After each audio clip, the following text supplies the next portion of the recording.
One dark night, Jean Calvin sat in his Parisian room, writing his final words in a letter to his friend Nicolas Cop, the Chancellor of the University of Paris, who had already fled to Basel after delivering a bold sermon calling for religious reform.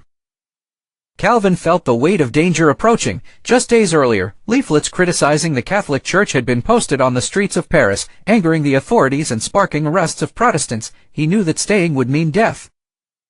He gathered some of his books, carefully wrapped them in a cloth, and then slipped out of his house, heading for the suburbs where a horse provided by one of his followers was waiting for him, but the journey was not easy. Under the cover of darkness, Calvin set off through the French countryside, accompanied by one of his loyal friends, Antoine Fourmion. The roads were patrolled, and guards were everywhere, looking for any suspicious activity.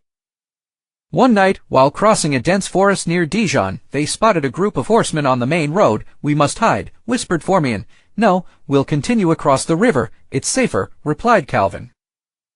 With no other choice, they descended to a cold riverbed, waiting cautiously until they were out of sight of the watchers. The night was harsh, their clothes drenched, and the water seeped into their bones, but they held on. After days of walking and reaching small villages, Calvin finally reached Basel in Switzerland, where he was warmly welcomed by other Protestant refugees. He didn't stay there long, however. He soon made his way to Geneva. When Calvin entered Geneva, he had no idea that he would change its fate forever. At first, the townspeople weren't enthusiastic about him, but he quickly established himself through his charisma and fiery speeches.